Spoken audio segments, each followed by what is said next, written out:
존귀와 영광과 찬양을 받으시기에 합당하신 사랑의 하나님, 하나님께서 태초에 우주 만물을 창조하시는 가운데 오직 우리 인간만 하나님의 형상 가진 영적인 존재로 창조해 주시고, 우리 인간은 하나님을 예배하며 하나님 말씀 안에 살아갈 때 가장 행복하고 가장 가치 있게 살아가다가 또 하나님의 나라에서 영생 복락을 누릴 수 있는 약속도 주신 것 참으로 감사를 드립니다.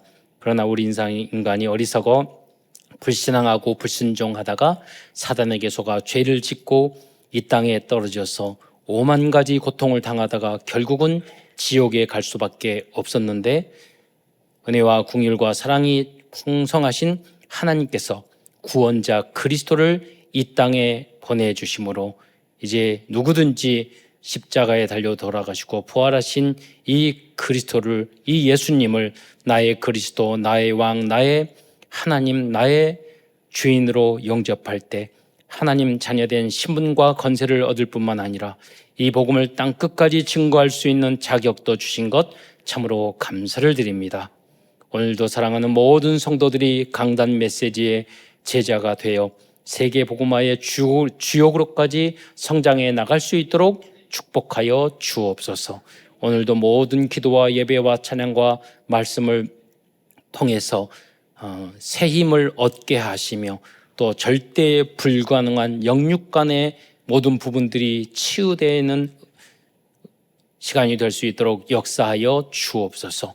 또한 모든 응답과 축복을 뛰어넘어서 정말로 하나님이 나에게 보내신 그 현장과 나라와 민족과 가정과 후대와 세계복음화와 주의 몸된 교회를 위하여 하나님 올인하며 하나님 생명을 걸어야 할 이유를 발견하는 은혜의 시간으로 축복하여 주옵소서. 또한 지난 한 주간도 사랑하는 성도들이 힘들고 어려운 이 세상 속에서 건강과 경제와 여러 가지 갈등과 문제 속에서 아파하고 힘들어하지 않았습니까? 하나님, 오늘 모든 예배와 말씀과 성령의 역사를 통하여 하나님이 그러한 문제를 나에게 주신 하나님의 절대 계획과 절대 미션을 발견할 수 있도록 역사하여 주옵소서. 뿐만 아니라 많은 말씀 중에서 나에게 특별히 주시는 언약에 성취될 언약의 레마의 말씀을 붙잡고 응답받고 하나님 이 말씀 성취의 증인으로 그리스도의 제자로 설 수 있도록 하나님 모든 성도들을 축복하여 주옵소서. 감사를 드리오며 그리스도의 신 예수님의 이름으로 축복하오며 기도드리옵나이다. 아멘. 오늘은 어버이 주일입니다. 어린이 주일, 어머니 주일, 가정의 달이죠. 그런데 우리에게 절대적인 거 있습니다. 부모님을 사랑하는 건 이유가 없어요. 절대적인 거예요. 또 자녀를 사랑하는 것도 이유가 없잖아요. 이유가 없어요. 공부를 잘하든 못하든 잘났든 못났든 말을 듣든 안 듣든 이유가 없어요. 그건 절대적인 사랑, 아가페의 사랑이죠. 그거는 부부도 마찬가지예요. 하나님이 내 몸이에요. 짝지어 주셨다고 성경에 나왔어요. 세상의 기준은 틀리지만 이유가 없어요. 없어야 돼요. 또 그게 사랑이 점점 확장이 돼야 돼요. 우리 교회 안에서도 사랑하는 것 이유가 있으면 안 돼요. 내 자식은, 내 부모님은 막 사랑하는데 교회에서는 정의, 법을 따지고 이렇게 하는 것은 복음이 확장되지 않은 모습이에요. 하나님이 우리에게 부모를 주고 자녀를 주시는 것은 그 사랑, 그 모습대로 사랑하는 부부를 주시는 것은 그 모습대로 그 사랑을 확장시켜 나가라는 거예요. 이기적으로 나의 중심으로만 국한시키라는 건 아니죠. 그래서 우리는 끊임없이 하나님의 말씀, 복음, 하나님의 절대 기준을 묵상하지 않으면 다른 곳으로 우리는 가게 되어 있어요. 그래서 여러분이 예배 성공, 여러분 말씀을 붙잡는 말씀이 인생 성공이라는 게 그거예요. 너무나도 큰 대로가 하나님의 말씀 속에 있는데 우리는 망할 다른 길로 가요. 그래서 예수님께서 승천하기 전에 베드로에게 말했어요. 내 양을 먹이라, 내 양을 치라, 내 양을 먹이라. 무엇을 먹여야죠? 하나님의 말씀을 먹여야죠. 무엇을 먹여야? 왜냐하면 세상 사람들은 그 다른 것, 틀린 것, 망할 것을 계속 듣고 먹고 산단 말이에요. 우리는 뭐냐면 내가 정말 축복받고 나도 살고 다른 사람도 다 살릴 수 있는 그 말씀으로 나를 바꾸지 않으면 가장 잘못된 게 자아거든요. 나의 중심. 그럼 기도도 안 되고 내 자아, 내가 옳다, 내가 맞다, 내 중심으로 다 나야. 그러면 전도자가 될 수 없고 세계 복음화도 할 수가 없고 다른 나라 민족 또 살릴 수 없어요. 그러니까 선교도 할 수가 없어요.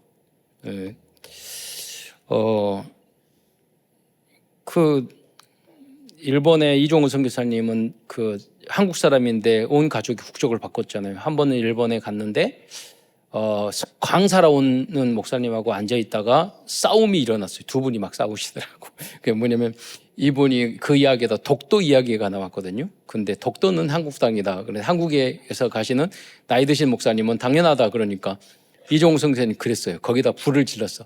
그거요 일본으로 귀화를 했거든. 그러니까 그 한국의 입장에 봤을 때는 한국 땅이고 일본의 입장에서 봤을 때는 일본 땅이라는 거예요. 그러니까 그 목사님이 뒤집어졌어 앞에서. 뭔가 그러냐고. 여러분 뭐냐면 선교의 마음이에요. 그 이정우 선교사님도 한국적으로 선교를 위해서 뛰어넘어서 그렇게 말씀하신 거지. 나중에 뒤에서 이야기하니까 사실은 아닌데 선교 때문에 그러는 거예요. 우리가 상대방의 입장에서 나의 것을 양보하지 않으면 소통이 안 되고 사랑이 이루어지지 않아요. 어떤 분은 중국 놈들이 막 저렇게 해가지고 황사가 막 몰려와가지고 우리 뭐 세차해야 되고 막 목사님 어떤 목사님 차를 타고 가는데 막 그러더라고. 중국 선교사님 앞에 가는데 저것들 때문에 마스크 써야 되고 막 그런다고 나무 실어가지고 막아야 되는데 그랬더니 그 옆에 중국 선교사님 그러시더라고. 중국 선교를 하려면 황사도 사랑해야 된다고. 여러분 우리는 여기 성경 말하죠. 정의만 이야기하면 법적으로 맞는 이야기 이러면 된다, 이렇게 해야 된다, 저렇게 하면 다 죽는 거예요. 여러분 가정 안에서도 이게 옳다, 이렇게 해야 된다, 저렇게 해야 된다. 막 그것 때문에 우리는 그것만 강조해 보세요. 나도 황폐해지고 상대방도 화폐해지고 나도 힘들어지고 다 죽이는 것이에요. 나도 죽이고 다른 사람을. 그걸 해야 될 때가 있어요. 국가에서 사회 질서를 위해서 그건 지켜야 돼요. 법. 그건 전체를 위해서 법을 항상 지켜야 돼요. 이런 법을 무시하면 절대 안 돼요. 법을 안 지키면 거기에 대한 대가를 반드시 치르게 되어 있어요. 그러나 그것만 가지고는 가정이나 부부나 그 부모 자식까지나 또 뭐 이웃간이나 여러분 교회 안에서나 그런 데로 나라와 백성들은 같은 민족으로서나 그걸 강조하면은 법만 강조하게 되면 결국 싸움과 다툼과 폭행과 전쟁과 죽음밖에 없는 거예요. 그래서 우리는 바른 항상 법을 항상 따라가되 우리는 거기에 하나님의 공의, 그 정의와 공의가 함께 이루어지는 장소가 어디냐? 십자가예요. 십자가는 우리가 다 죄는 범죄니까 반드시 죄의 대가를 치러야 돼. 그러니까 어떻게 하셨죠? 하나님이신 예수님이 이 땅에 내려오셔서 고난당하시고 십자가에 달려 채찍 맞으시고 창에 찔리시고 침 뱉으시고 하나님 우주 만물을 창조하신 하나님이 그 대가를 다 우리의 모든 과거, 현재, 미래죄, 원죄, 자범죄 다 해결해 주셨단 말이에요. 그게 정의예요. 그러나 그걸로 끝나는 것이 아니라 내가 했으니까 너희들은 다 지옥 가, 그게 아니라 믿으면 다 용서해 줄게. 그게 하나님의 공의란 말이에요. 하나님이 직접 오셔서.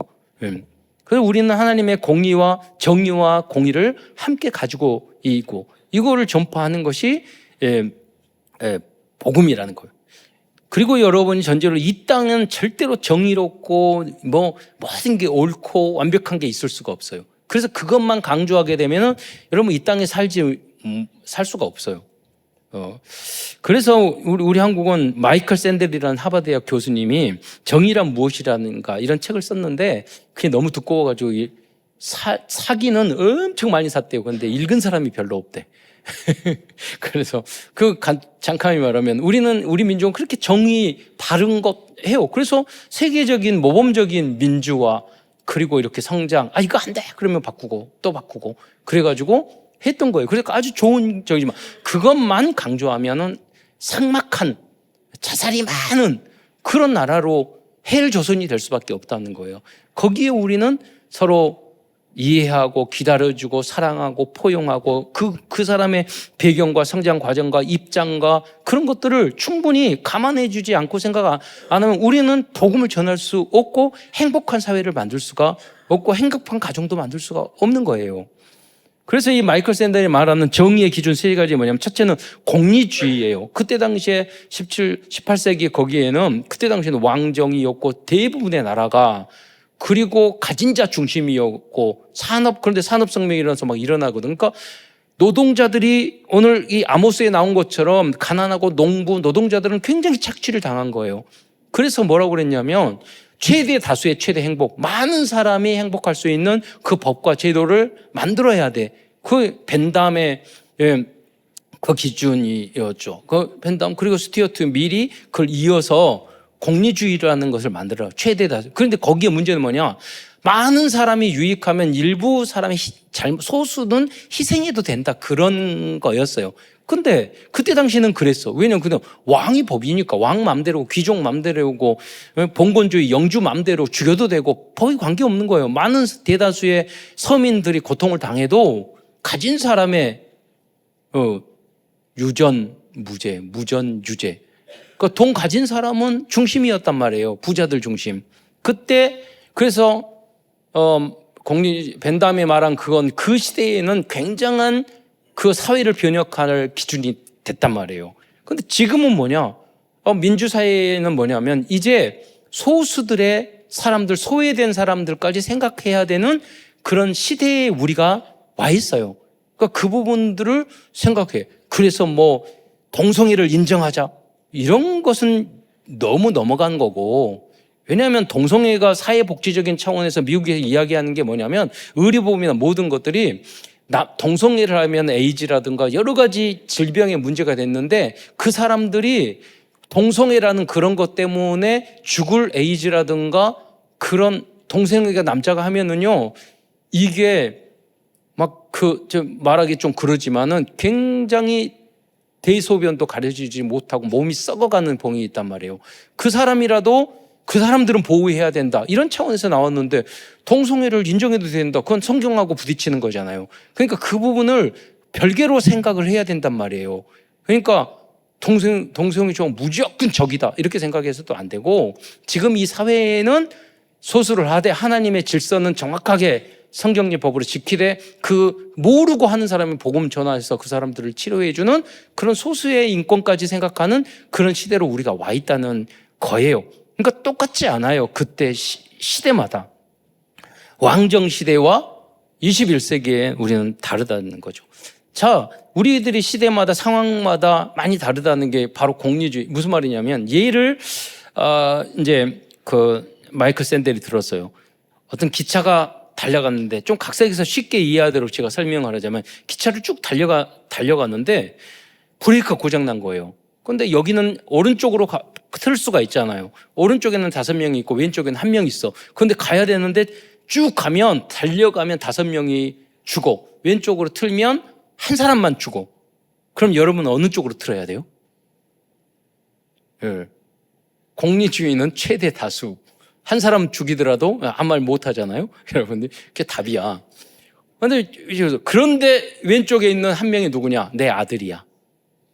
그럴 때는 헷갈릴 거예요, 여러분이. 어떻게 해야 돼요? 어느 게 정의예요? 그러니까 우리가 살곤 이것을 뭐냐면 기차에 우리 그게 모순이라는 거예요. 우리가 가고 있는 이러한 딜레마, 기차의 딜레마인 거예요. 그죠? 말하고. 여기서 어느 게 정의라는 거예요. 그래서 이 땅에서 우리가 살아가는 거기는 정의를 어느 게 옳다 말할 수 없거든요. 그런데 시간이 지났는데 그래서 아들을 사랑해가지고 그 5명을 치었어. 그러니까 이 아들이 나중에 훌륭한 과학자가 돼가지고요.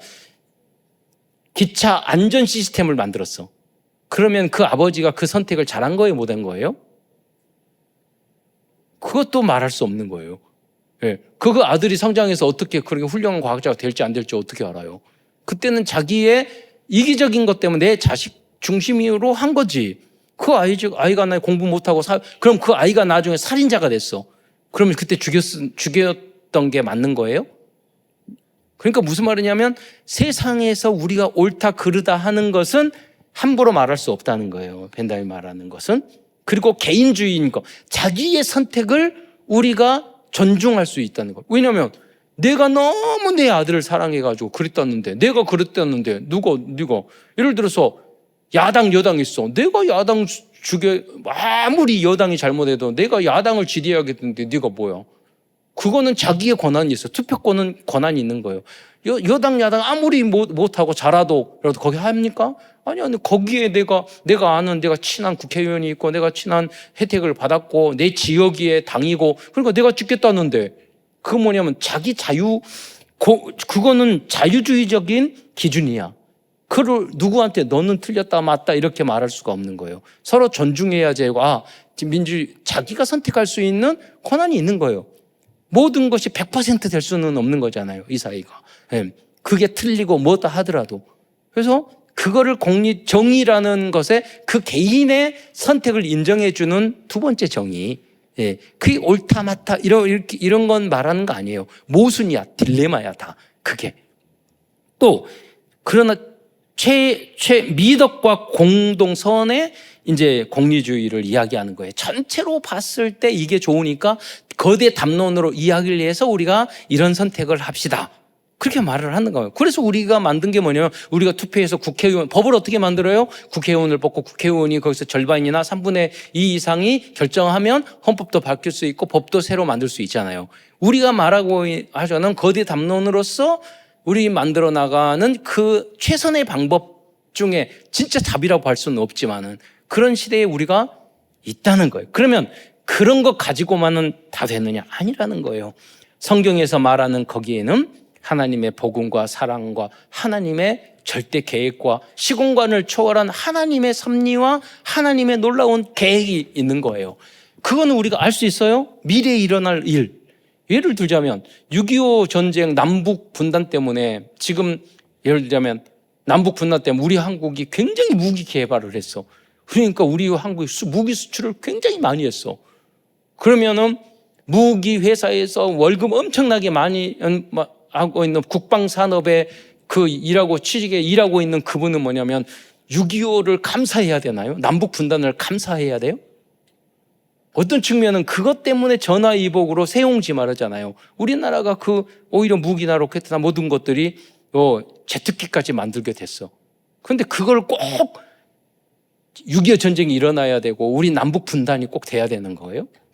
그러면 그게 꼭 나쁜 거예요? 꼭 좋은 거예요? 우리는 하나님의 그러한 절대 역사와 시공간을 좋아하는 거라는 것을 알 수 없는 거예요.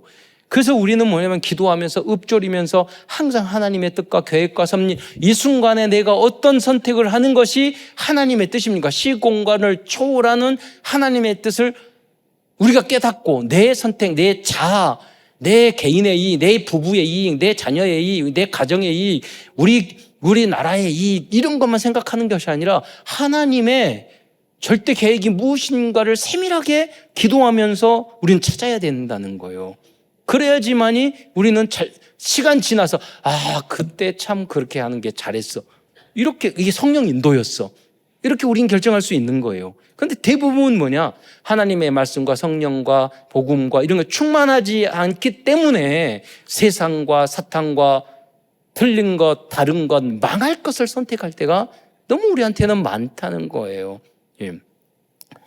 제가 우리 부모님을 운영했던 고아원에 중학교 6학년 학교 공부를 안 하고 고등학교도 안 가서 6학년짜리 10명, 30명 정도를 공부를 1년 동안 가르쳐서 그 절반 이상 이제 대학을 다 갔거든요. 근데 그 중에 정미경이라는 애가 있었는데 제일 예쁘고 제일 똑똑하고 제일 공부도 잘하고 제일 믿음도 좋고 착해. 근데 걔가 중학교 이제 공부해서 중학교에서 공부 잘했어. 고등학교를 가는데 안 간다는 거예요. 그러니까 왜 고등학교를 안 가? 너 내가 또 가요. 그랬더니 하는 말이 걔가 태어난 게 어디냐면 교도소에서 태어났어. 교도소에 태어났는데 뭐냐면 엄마가 살인자야. 엄마가 시어머니 조심하세요. 며느리한테 함부로 하지 마세요. 시어머니를 죽이고 그리고 그 다음에 감옥에 들어갔는데 임신된 상태에서 그 애가 나서 고아원에 들어온 거예요. 그러니까 이제 이 아이가 그런 것들을 정황을 다 해서 고등학교 졸업하면 어머니가 감옥에 18년 19년 돼서 감옥에 나온다는 거예요, 결정이. 그러니까 그 전에 자기는 중학교 졸업해서 서울에 우리 직업훈련원을 운영을 하니까 미용과를 자기 공부해서 돈을 벌어서 어머니가 나오면 모시겠다는 거야. 그러니까 제가 그 모습 보면서 너무나도 짠하고 많은 생각이 들었어요. 진짜 걔가 착하고 똑똑하고. 그래서 나중에 안타깝고 그러지만 그런 말을 하는데 내가 어떻게 직업훈련원에 가서 돈 벌 미용실 가지 말고 너 여기서 대학 가 이렇게 말하기가 어려운 거. 너를 위해서 효자의 마음이잖아요. 그래서 그렇게 해서 미용실 갔는데 나중에 어떻게 했냐. 압구정동에 초청해 갔더니 큰 미용실을 차리고 있고 나중에 결혼할 때도 제가 워커힐에서 결혼을 했어. 대학도 자기 혼자 다 공부하고 그리고 그 딸도 만나고 같이. 여러분 우리가 효행하고 사랑하고 조건 있잖아. 살인자 엄마? 여러 가지 말할 수 있어. 그러나 하나님의 절대 그 기준은요 변함이 없는 거예요. 하나님이 잘되게 하시고 복 주시고 그렇게 하셨단 말이에요. 여러분은 어떤 말씀을 해야 됩니까? 아니면 세상적인 경험, 그 기준을 선택해야 될까요?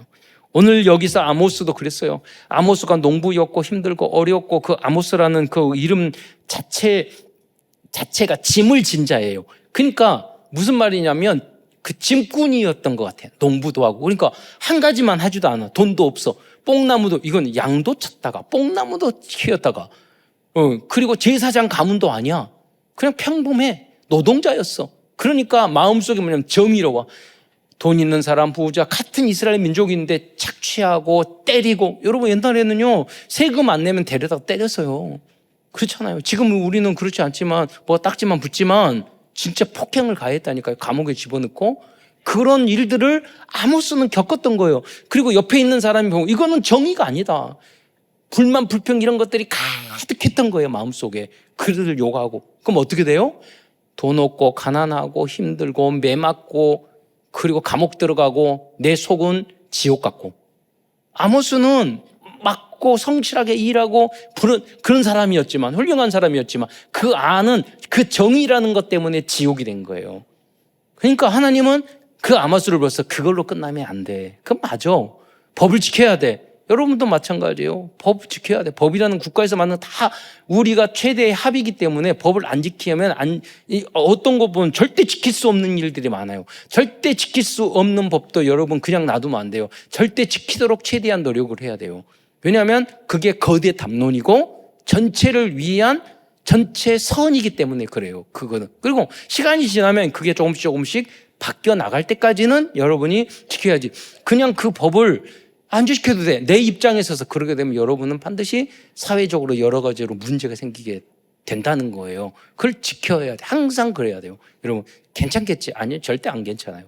그걸 지키려고 항상 해야 돼요. 여러분 사소한 것도. 여러분 그리고 그렇게 해야 돼요. 우리 사회복지 하잖아요. 여러분 송파구청 감사, 지도 감사, 그 시 감사, 도 감사 많이 받아요. 영수증. 그렇잖아요. 그래야지만이 그 정의, 법을 지켜나갈 수 있기 때문에 그런 거예요. 그래서 그런 마음으로 그러나 그것만 가지고는요 우리가 하나님의 나라를 이룰 수 없고 전도할 수 없고 그냥 그러다 많은 사람을 치유할 수 없다는 거예요. 그래서 이제 아모스서 7장 14절에 보면 나는 선지자가 아니며 선지자의 아들도 아니며 나는 목자요. 그럼 목자는 짐승만 키우고 양 치면 됐는데 또 뽕나무를 재배하는 자라. 왜? 이거 했다가 저거 했다가. 왜? 내 양도 없고 내 밭도 없고. 가난한 사람은 노동자였던 거예요. 농부였던 거예요. 그런데 하나님이 주신 이 복음과 공의를 깨고 정의가 아니라 하나님의 공의와 사랑을 깨닫고 전도자로 거듭난 줄 믿으시기 바랍니다. 공의롭고 정의롭고 법을 지키는 사람 굉장히 훌륭한 사람이에요. 그분들이 이 사회에 공무원이 돼야 되고 또 경찰이 돼야 되고 그런 사람들이 그래야 돼요. 그러나 여러분 보세요. 검사만 있는 게 아니잖아요. 경찰만 있는 사람이 아니잖아요. 뭐가 있죠? 변호사가 있잖아요. 변호사는 아무리 살인자고 뭐라도 그 사람 입장에 있어서 이야기를 해줘요. 그렇잖아요. 공의, 정의와 공의 다 내 편만 대해줘요. 그 우리는 역할이 있어요. 교회는요 검사, 경찰 입장이 아니라 하나님 변론자, 하나님의 그리스도의 대변자예요. 넘어지고 약하고 쓰러지고 죄 짓고 악한 사람들을 대변해주는 변호사에 가깝다는 거예요. 그러니까 그리스도인이 자기의 정체성을 잃어버리면 안 돼요. 갑자기 검사가 됐다가 갑자기 변호사가 됐다가 왔다 갔다 정죄했다가 용서했다가 헷갈리잖아요. 그러니까 우리는 온전한 법을 지켜나가되 공의로운 하나님의 공의가 이루어질 수 있도록 우리가 도전해야 될 줄 믿으시기 바랍니다. 그래서 아모스서 1장 9절에 잠깐 설명을 하다 보면 저게 1장부터 2장은 모든 나라 족속의 심판, 하나님의 봤을 때는 정의롭지도 않고 공의롭지도 않다는 거예요. 주변에 있는 중국도, 일본도, 러시아도, 이란도, 이란도, 여러 가지 나라도, 미국도 정의, 공의가 없는 거. 하나님이 너희들은 심판받아야 마땅한 거야. 복음적으로 살지 않는다는 거예요. 그런 것들을 이야기하고 있어요. 두 번째는 뭐냐? 그러면 이스라엘 민족, 하나님의 아브라함, 이스라엘이 지금 제일 문제를 일으키잖아요. 전 세계로. 왜냐하면 너무 피해를 많이 받았기 때문에 이거를 그대로 놔두면 주변에 이란이라든가 무슬림이라든가 이런 주변에 앞으로 잔재를 남기려면 앞으로 우리가 역사적으로 당했던 이것을 당하니까 그것을 몇 배 근본 뿌리까지 뽑아버리려고 역사적인 배경이 있단 말이에요. 그렇게 않고 저것들은 사랑으로 어떤 평화로 협상으로 안 돼. 그러니까 할 수 있는 게 뭐예요? 전쟁밖에 없잖아요. 미국 안에 이스라엘 민족이 많으니까. 그러니까 자기만 살아남기 위해서 다 주변을 죽이려고 하는. 근데 이 사람이, 이 민족이 이스라엘, 아브라함이 우선이란 말이에요. 하나님이 얼마든지 잘하면 지금 입장에서는 미국과 해가지고 잘 평화롭게도 할 수 있는데 자기의 입장만 너무 생각하다 보니까 전 세계를 복잡하게 만든단 말이에요. 왜 그래요? 복음이 약하니까 정의, 내 나라 내 민족만 생각하니까 공의, 하나님의 십자가 공의, 복음이 없으니까 그렇게 되는 거예요. 그래서 하나님은 이스라엘 민족을 너희들 그러지 마라 경고하시는 거예요. 4장에 그러면서 너희들이 그렇게 말 안 들으면 내가 재앙과 어려움과 고통을 줄 거다. 우리에게 하나님이 먼저 경고, 어려움을 주시거든요. 매를 때리시거든요. 그때 빨리 엄마 자녀가 꾸지람하고 선생님 꾸지람 듣고 목사님한테 꾸지람 듣고 정신 바짝 차리고 그래야지 계속 안 거는 매맞거든요. 하나님 앞에 너희들이 이렇게 하면 안 돼. 그리고 빨리 깨닫고 빨리 돌이킬 줄 알아야 돼요. 근데 하나님이 이걸 촉구하는 거예요. 징계를 통해서 회개를 촉구하는 거죠. 돌아서는 걸. 인간이 그게 됩니까? 안 되잖아요. 그래서 하나님은 뭐라고 하냐면 너희가 정의와 공의. 그래서 너희에게 정의는 내가 입장하면 너희는 이렇게 해야 되는데 하나님만 믿고 하나님 말씀 살고 부모님께 순종하고 목사님께 순종하고 교회 헌신하고 안 되니까 공의로운 십자가, 용서와 사랑, 아가페의 사랑 이것을 내가 복음 너희에게 준 거야. 그래서 그 공의와 오직 정의가 물같이 공의를 강같이 흐르게 해라. 그 복음을 전해라.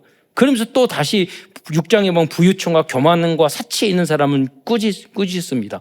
그리고 6, 7장에 보면 하나님의 복음적인 기준을 환상으로 보여줘요. 그 중에 가장 중요한 환상이 뭐냐면 복음적으로 해석하면 다림줄 환상이 있어요. 다림줄이라는 건 뭐냐면 줄이 건물을 지을 때 비틀어지지 않게 돌을 자를 때 그걸 정확하게. 여러분 그게 피라미드 같은 건 그렇게 큰 그 건축물이 있는데도 그게 그대로 지진이 나도 그게 흔들리지 않죠. 왜냐하면 정확하게 다림줄로 그걸 해가지고 정확하게 잘랐기 때문에 그래요. 자, 무슨 말이냐면 여러분의 신앙과 믿음 이런 것도 하나님의 복음이 쉬워요? 이해하기 쉬워요? 하나님 말씀이 쉬워요? 아니라는 거예요. 정의로 이쪽으로 가든 저쪽으로 가든 부족하든. 그래서 하나님의 복음과 말씀을 균형 있게 정확하게 알고 있지 않으면 삐뚤어진 신앙, 삐뚤어진 성경, 오직 우리가 성경, 진리, 오직 복음, 그건 그냥 오직 외골수를 하자는 게 아니에요.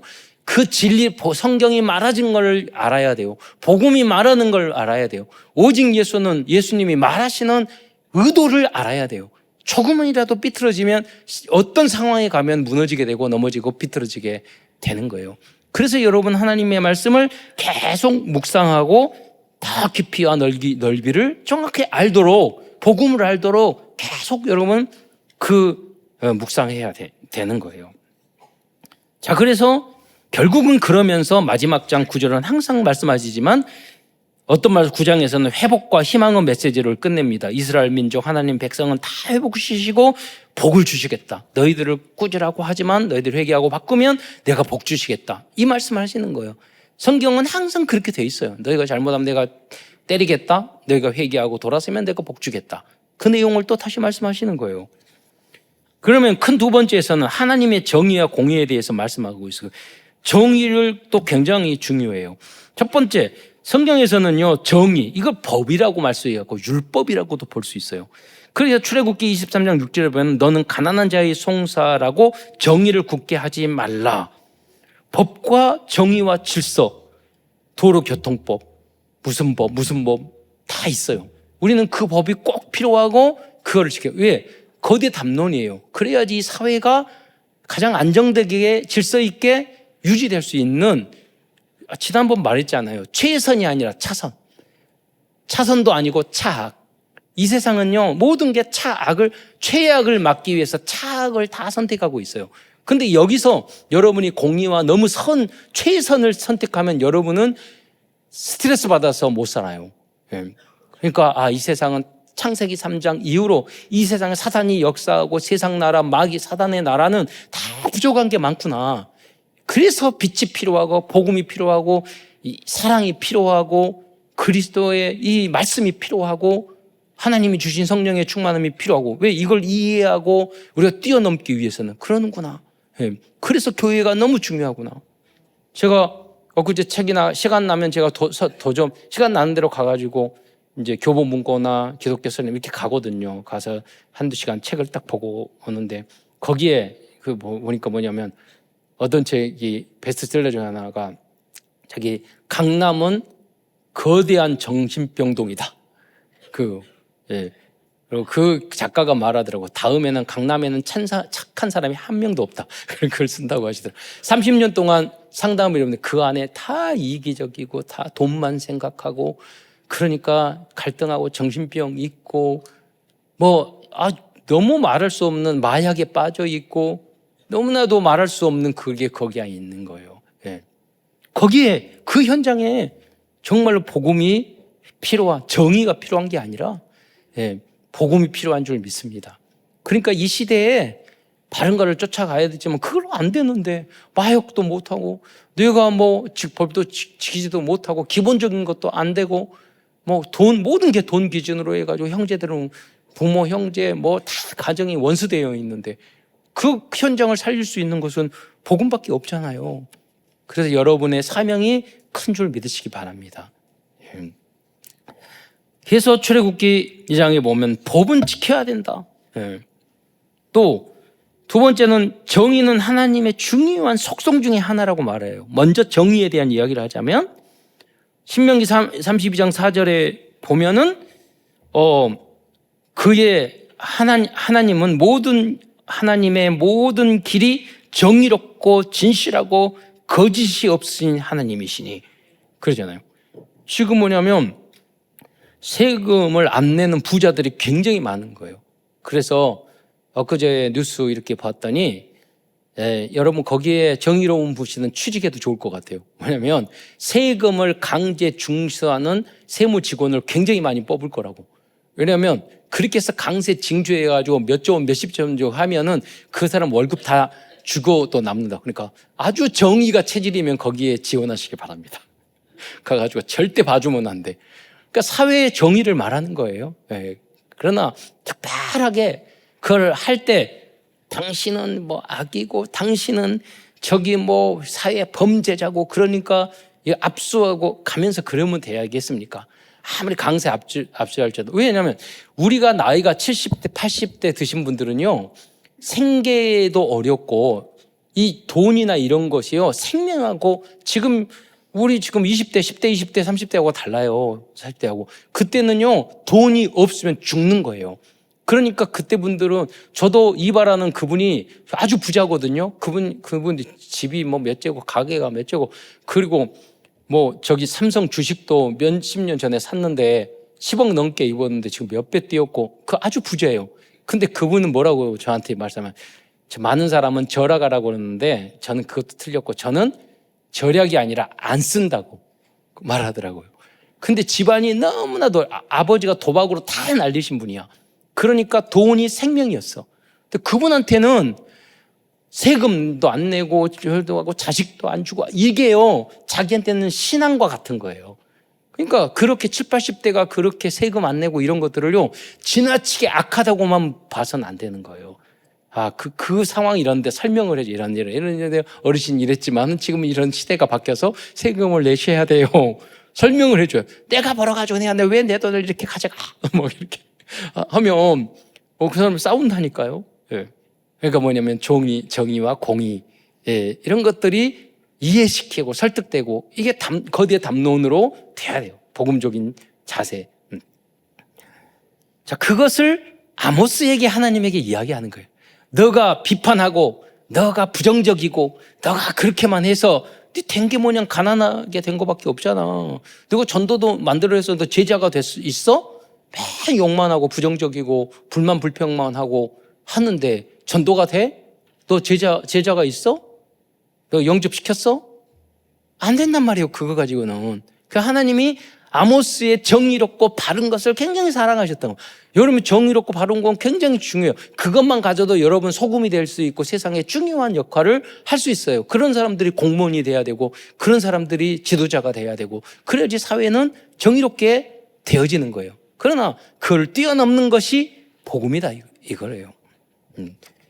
또 정의는 악과 대적을 무력과 군사력으로, 즉 힘으로 제압하는 것이 포함되어 있어요. 그래서 신명기 32장 41절에 보면 내가 내 번쩍이는 칼을 갈며 이렇게 나와 있어요.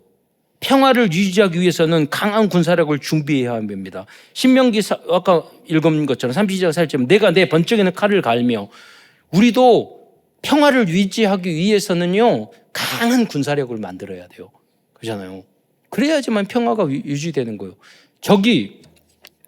요즘 여러분 소말리아에서 해적을 소통한 적이 있잖아요. 아덴만에서 해적들이 오니까 어떻게 해야 돼요? 우리 특수부대가 가가지고 그 해적들 다 총으로 쏴 죽였어요. 죽여야 돼요. 그런데 그 중에 부상당한 해적들 다 잡아왔어. 근데 우리 한국에서 와서 그 부상당한 사람들을 재판하고 다 치료해 줬어.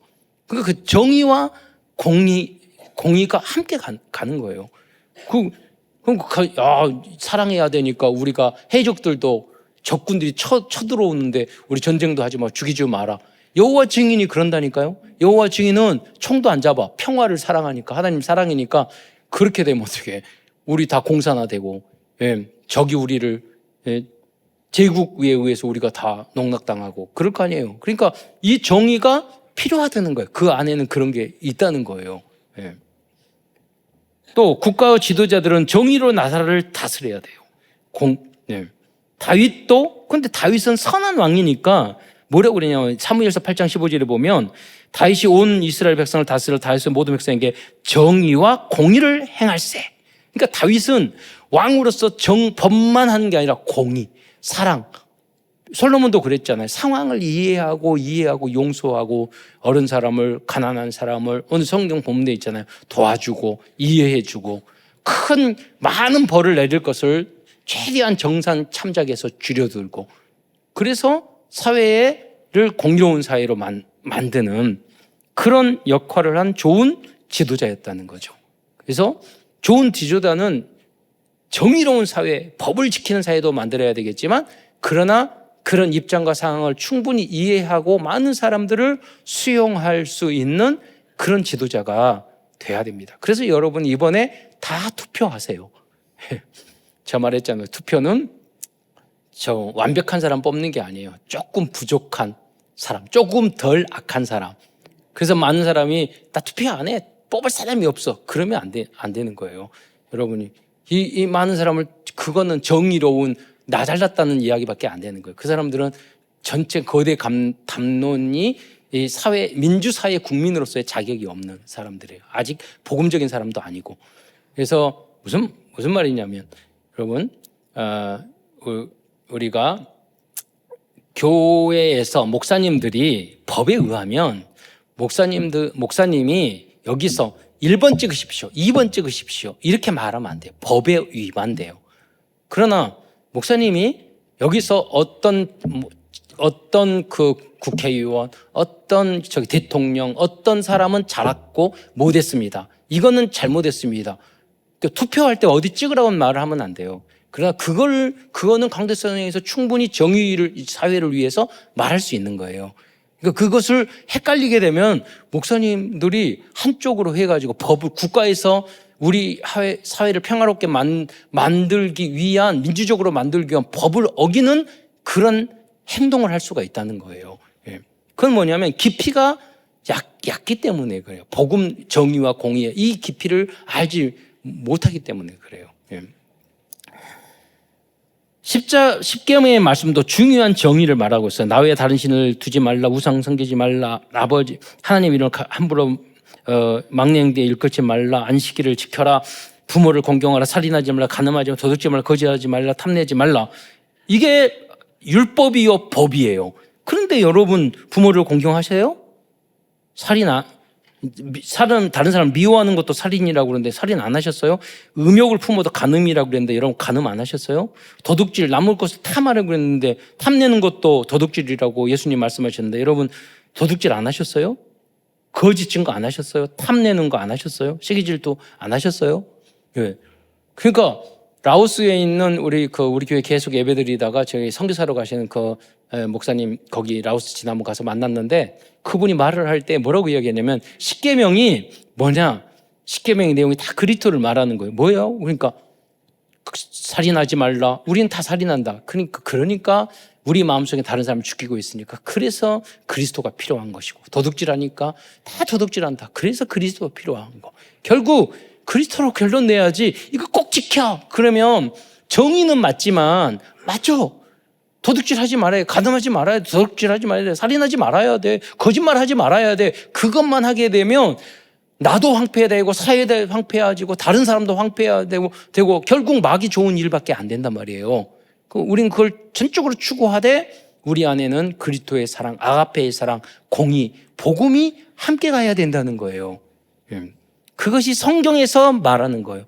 우리는 얼마나 악하고 교만한가. 나의 자아로, 나의 기준으로 하나님의 말씀도 안 지킨다니까요. 그러니까 하나님이 무지 때리시는 거예요. 그래서 조금만 우리가, 지극히 쉬운 일이에요. 조금만 복음적으로, 말씀적으로 우리가 살면 하나님이 여러분을 크게 쓰실 줄 믿으시기 바랍니다. 많은 응답을 주시는 거예요. 그래서 성경을 아는 게 중요한 거죠. 그래서 마지막으로 두 번째는 하나님의 공의에 대해서 쭉 설명을 해 주십니다. 아모스에서를 쓴 그거예요. 하나님의 공의는 무엇일까요? 여러분, 하나님의 공의를 말씀으로 설명해 주시는데 굉장히 은혜롭고 소중한 말씀이거든요. 그게 뭐냐면 하나님의 공의는 아모스서 5장 4절에 뭐라고 그러냐면 너희가 나를 찾으라 그리하면 살리라 라고 말씀하고 있어요. 어떤 누구도 주님을 찾으면 구원받고 용서받고 영원한 하나님의 나라에 갈 줄 믿으시기 바랍니다. 이 땅에서도 살고 살리고 영원한 하나님의 나라도 갈 수 있는 거예요. 5장 6절에 보면 너희는 여호와를 찾으라 그리하면 살리라. 여러분, 어떤 방법으로 우리가 세상을 나도 살고 다른 사람도 살리고 모든 나라와 민족과 세상을 살릴 수 있어요? 여호와를 찾고 하나님의 말씀을 찾고 복음과 그리스도를 찾을 때 모두 다 하나님의 나라, 그게 하나님의 나라의 일인 줄 믿으시기 바랍니다. 두 번째로 하나님의 공의는 우리가 혹시 죄를 짓고 넘어질지라도 함께 해주시겠다고 하나님이 약속해 주시는 것이 약속이에요. 여러분 자녀가 잘못했다고 버리십니까?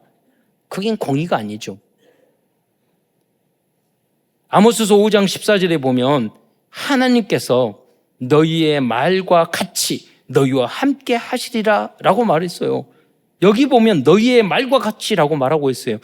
그래서 우리는 항상 하나님은 나와 함께 하시다고 고백해야 돼요. 남을 비판하고 내 주장하고 그럴 게 아니라 하나님이 나와 함께 하시면 끝나는 거예요. 나라가 힘들고 경제가 어렵고 다 힘들더라도 하나님 말해야 돼요. 읊조리 아침마다 새벽마다 내가 입으로 조용히 읊조리나이다. 그래서 시편 기자는 시편 63편 6절에도 아침마다 침상에서 읊조리나이다. 그냥 생각하는 것보다 하나님 나와 함께해서 임마누엘로 나 함께 해 주신다면 나는 어려워요 힘들어요 나와 함께 해주고 문제 해결해 주세요. 조근조근 크게 소리 지르고 다니면 미친 사람이라고 잡혀갈 수 있으니까 조심조심 하나님이 해주세요. 읊조리면서 그게 기도고 24회의 방법이에요. 시편 77편 12절에도 그렇게 말하고 있어요. 주의 모든 일을 작은 소리로 읊조리며 주의 행사를 깊이 생각하리이다. 읊조리고 그걸로 끝나는 겁니까? 읊조린다는 것은 하나님 이게 무슨 뜻입니까? 하나님의 계획과 하나님의 행사가 하나님 왜 이렇게 이루셨죠? 하나님 이 문제를 왜 주셨어요? 하나님 이때 어떻게 하셔야 돼요? 여러분 계속해 보세요. 그럼 하나님이 굉장한 평안과 응답을 아무도 빼앗아 갈 수 없는 그 길을 여러분에게만 보여줘요. 그게 이면계약이고 빛이에요. 여러분이 이걸 깨달아야죠. 신앙생활을 바로 해야지. 안 그러면 얼굴 쨍쨍하고 있고 나만 불평만 다 하고 있고 행복하지 않고. 안산의 한 목사님이 그 촉복 소녀 여자애들인데 10대 미성년자인데 그 본드나 이런 것들을 마약이나 이런 것들을 했던 애들을 하도 많아지니까 새로 안산에 만들었거든요. 그래서 안치영 목사님 그 목사님 친해서 어떤 이번에 그 법무관에서 일했던 그분이 새로 이런 거 만든다고 그러는데 안산에 전화해봤어요. 그랬더니 그분이 그러시더라고요. 목사님이 저를 회장으로 뽑았어요. 그러니까 왜냐면 그 노회에서 그랬대요. 다른 사람은 얼굴을 보면 다 범죄자같이 목사님들이 생겼는데 목사님의 얼굴은 항상 미소가 있어서 회장님으로 세우자. 목회에 스트레스 받고 그러니까 인생 찡하는데 그분 항상 보면 웃어. 제가 그래서 말했어요. 그리스도인은 복음적인 미소가 항상 있어야 된다고. 여러분 그 한순간도 1분 1초도 놓치지 마시기 바랍니다. 아무 관계가 없어요. 하나님이 나와 함께 하시면 되는 거예요. 그러면 그걸 만드는 방법이 뭐냐? 읊조리는 거예요. 하나님 이거 왜 있고 어떻게 해야 됩니까? 이러니까 나는 행복하지 않아요. 나는 문제가 많아요. 하나님 이렇게 해주세요. 하나님 뜻은 무엇이에요? 그럼 하나님 밝히 여러분에게 보여주신다니까요. 그럼 여러분 행복해 주는 거예요. 그럼 미소가 일어나는 거예요. 내 영이 살고 그래야지 답을 얻고야지 증인이 될 수 있는 거예요. 또 하나님의 공의는 징계와 멸망 중에서 항상 남은 자를 불쌍히 여기신다는 거예요. 여러분 아모스서 5장 15절에 보면 남은 자를 불쌍히 여기시리라고 말씀하고 있어요. 하나님께서는 우리와 같은 이 남은 자를 불쌍히 여겨서 이 남은 자가 순례자 떠돌이가 됐어. 하지만 결국은 정복자로 만들어 주실 줄 믿으시기 바랍니다. 또 하나님의 공의는 하나님의 자녀와 백성을 한 명도 멸망시키지 않겠다는 거예요. 아모스서 9장 9절에 보면은 보라 내가 명령하여 이스라엘 족속을 한 알갱이도 땅에 떨어지지 아니하리라 라고 말씀하고 있어요. 그러니까 여러분이 복의 근원이 되셔야 돼요. 여러분 때문에 여러분 가족, 부모님, 친인척, 여러분 친구, 여러분이 우리 성도들까지 한 사람도 떨어지면 안 되잖아요.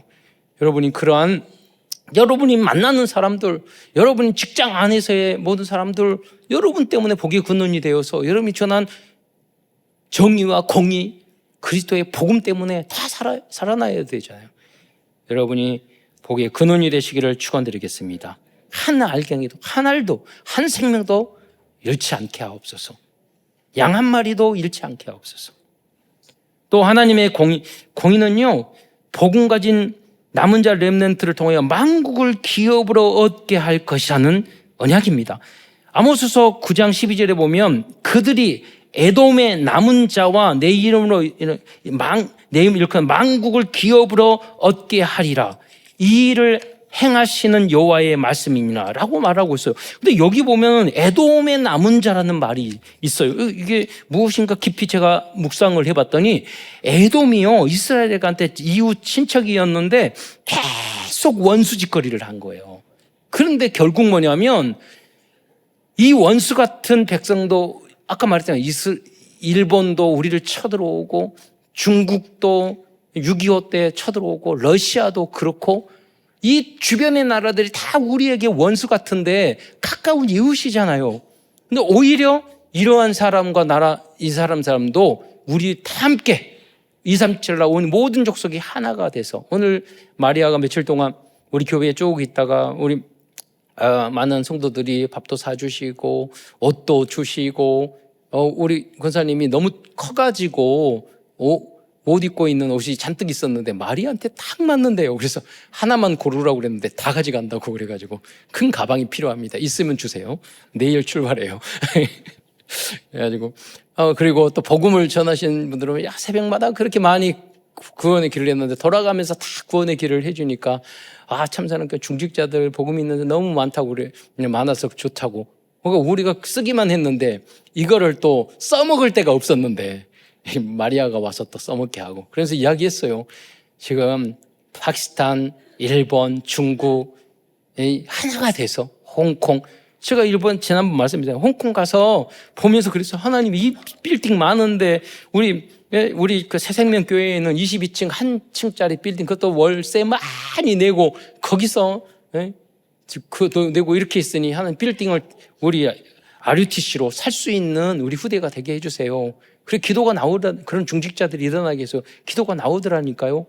그 비밀이 뭐냐? 공의와 공법, 정의와 공법을 지키는 우리 후대들이 일어나는 거예요. 거기에 전문성, 300%, 현장성, 시스템, 그리고 원리스 함께 우리가